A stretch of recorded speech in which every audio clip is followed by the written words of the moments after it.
الحمدللہ رب العالمین والعاقبۃ للمتقین صلاۃ والسلام علی سید المرسلین وعلی آلہ وصحبہ اجمعین اما بعد فاعوذ باللہ من الشیطان الرجیم بسم اللہ الرحمن الرحیم ورفعنا لک ذکرک صدق اللہ العظیم و صدق رسولہ النبی الکریم الامین۔ حضرات محترم، ہم سیرت مصطفیٰ صلی اللہ علیہ وسلم پر گفتگو کر رہے تھے اور آج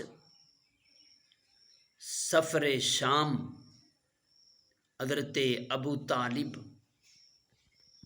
نے تجارت کے معاملے میں جو سفر کیا، اس وقت رحمت عالم نور مجسم امام الانبیاء سید المرسلین رحمت للعالمین کی عمر مبارک 12 سال کے قریب پہنچی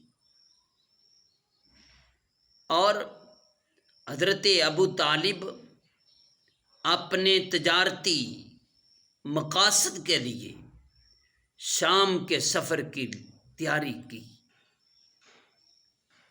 اور علامہ ابن خلدون نے عمر مبارک کے حوالے سے 2 روایات بیان کی ہیں، ایک میں 13 سال اور 17 سال کے بھی 2 قول نقل کیے ہیں، ایک میں 12 سال۔ اباب ذوالفقار حضرت محمد مصطفیٰ صلی اللہ علیہ وسلم نے جب حضرت ابو طالب کا سفر تجارت کا دیکھا کہ چچا جان تجارت کے لیے جا رہے ہیں، آپ نے اپنے چچا کے اونٹ کی نکیل کو پکڑ لیا اور اصرار کیا، چچا جان آپ مجھے بھی ہمراہ لے چلے، اپنے ساتھ لے کر چلے۔ حضور نبی پاک علیہ الصلوۃ والسلام نے آپ کی اونٹنی کی مہار پکڑ لی اور فرمایا، اے چچا جان مجھے آپ کس کے سپرد کر کے جا رہے ہیں؟ میرا نہ تو ماں ہے نہ باپ ہے۔ حضرت ابو طالب نے جب مصطفیٰ علیہ الصلوۃ والسلام کی یہ گفتگو سنی تو حضور علیہ الصلوۃ والسلام کو بھی ساتھ تیار کر لیا، اپنی اونٹنی پر سوار کیا اور ساتھ لے کر چل پڑے۔ کئی دنوں کی مسافت طے کرنے کے بعد آپ بصرہ پہنچے، وہاں سائی رہبروں کی ایک خانقاہ تھی، اس خانقاہ کے نواح میں شب بصرہ رات کو قیام کیا، اور اس خانقاہ میں جو سائی تھا، رہبر تھا، وہ عرصہ دراز سے اس میں سکونت پذیر تھا۔ اس کا نام جرجیس تھا۔ وہ رہبر بہت مشہور تھا، علم والا تھا، دانشمند تھا، عقل والا تھا، اور حضرت عیسیٰ علیہ السلام کے حواریوں کو جو خصوصی علم عطا کیا گیا تھا، وہ نسلاً بعد نسل چلتا آ رہا تھا۔ اس زمانے میں ان علوم کا امین یہی سائی رہبر تھا، اور قریش کے تجارتی کاروبار کے سلسلے میں ہمیشہ سے ہی اس رستے سے گزر ہوتا تھا، لیکن اس نے کبھی کسی کی پرواہ نہیں کی تھی، ان سے کبھی گفتگو تک نہیں کی تھی۔ لیکن جب اس نے اپنی خانقاہ سے قافلے کو دیکھا، ایک نوخیز بچے پر بادل سایہ کر رہے ہیں،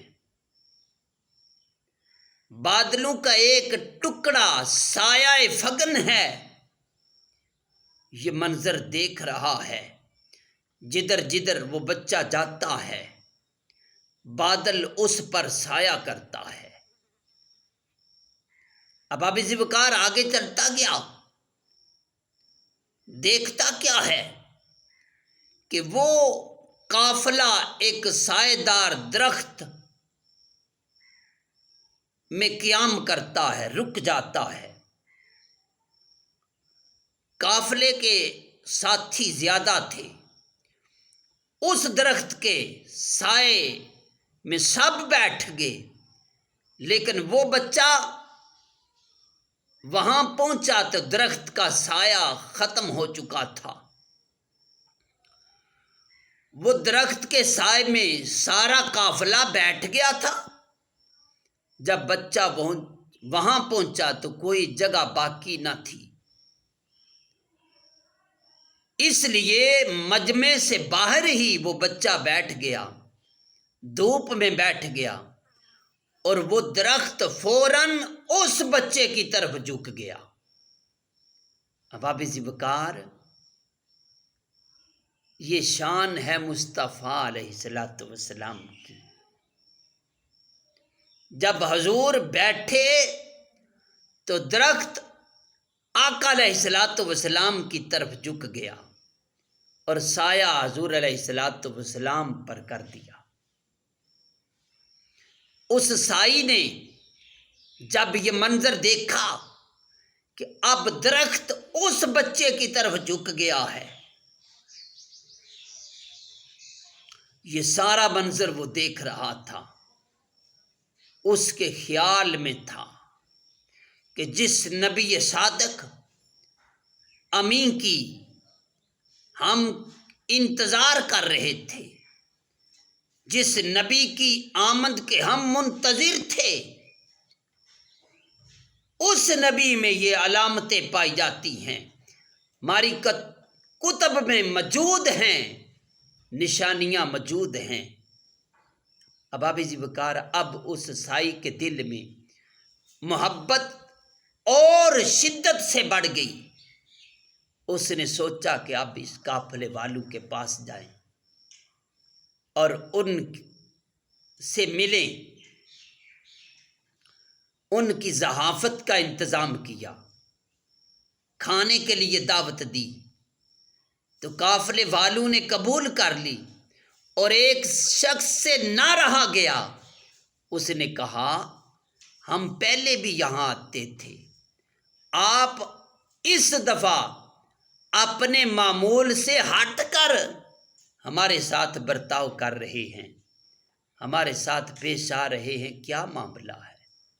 وہ رہبر بولا، کہنے لگا، آپ ہمارے مہمان ہیں، اس لیے ہم کی عزت افزائی کر رہے ہیں۔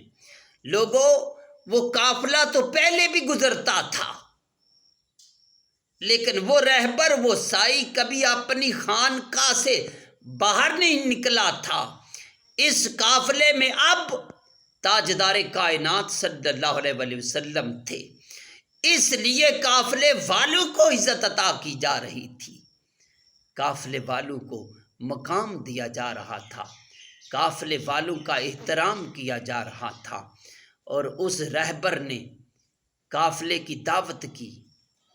سارا قافلہ اس کی دعوت پر چلا گیا، اور حضور علیہ الصلوۃ والسلام اونٹ کے پاس تھے، اپنے مال کی حفاظت کے لیے وہ چھوڑ کر چلے گئے تھے۔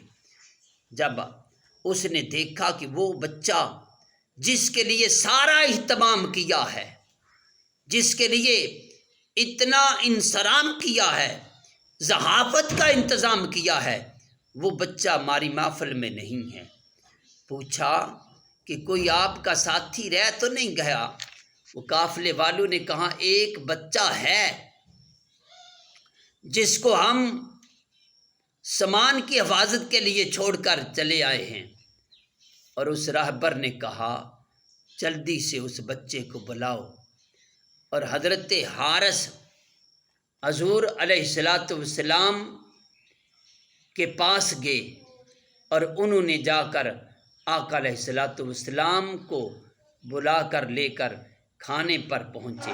یہ بھی آپ کے چچا حارث بن عبد المطلب تھے، یہ حضور علیہ الصلوۃ والسلام کو لے کر اس کھانے پر پہنچے۔ اباب ذوالفقار رب کائنات کی بارگاہ میں دعا ہے، جو ہم نے عرض کیا ہے اس پر عمل کی توفیق عطا فرمائے۔ انشاءاللہ اس سے آگے کل موضوع عرض کریں گے۔ مالک مولا کی بارگاہ میں دعا ہے اللہ تعالی ہماری اس حاضری کو اپنی بارگاہ میں قبول فرمائے۔ جتنے دوست احباب سنتے ہیں، آگے شیئر کرتے ہیں، رب کائنات تمام کی حاضری اپنی بارگاہ میں قبول فرمائے، اجر عظیم عطا فرمائے۔